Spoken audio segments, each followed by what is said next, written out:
faites sous vos ovations, mesdames et messieurs. Merci. Merci. Accorde un financement de 150 millions de dollars à l'État de Côte d'Ivoire.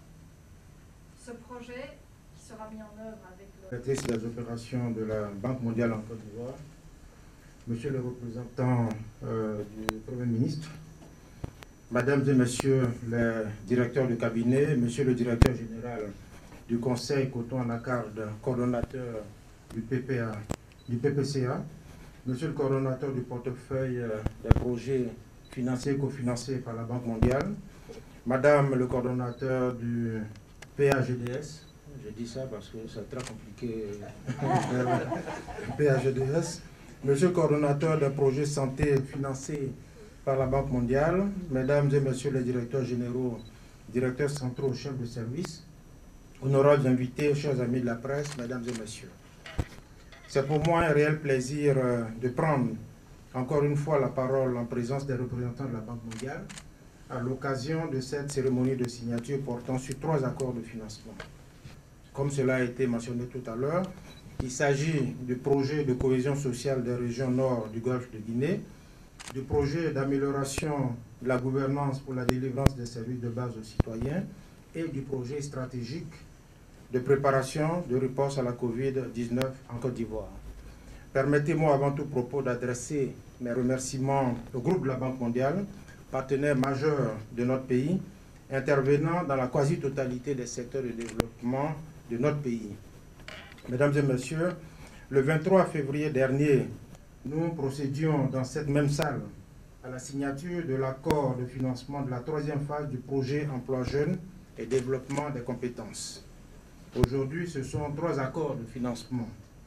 À cette occasion, je tiens à remercier à nouveau, au nom du président de la République, son Excellence M. Alassane Ouattara, et du Premier ministre M. Patrick Hachi, Madame la directrice des opérations de la Banque mondiale pour son soutien et celui de l'institution qu'elle représente.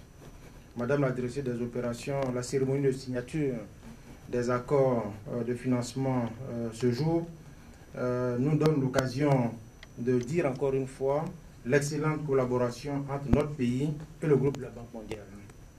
À travers votre engagement et vos initiatives, la Banque mondiale contribue par le biais des programmes et projets à améliorer et à promouvoir le développement économique et social, ainsi que la bonne gouvernance dans la gestion de l'administration publique ivoirienne.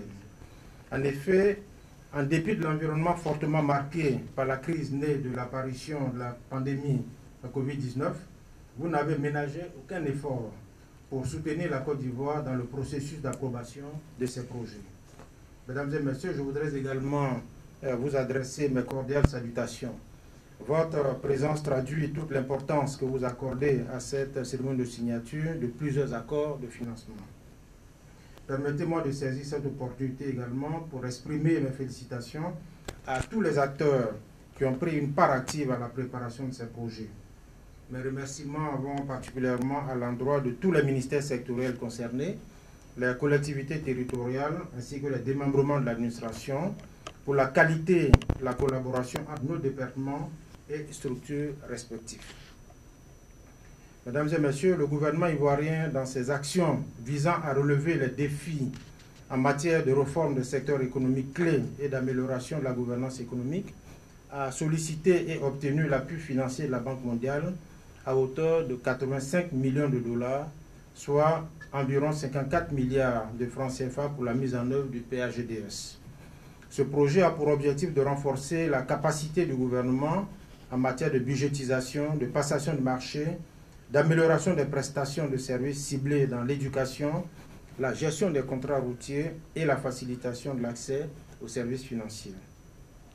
Au regard des excellents résultats obtenus dès les 2 premières années de vie du projet, notamment l'opérationnalisation de différents systèmes d'information qui sont novateurs, et ça concerne en fait le budget de l'État, les procédures de passation de marché public, les modalités de paiement avec Trésor Paye,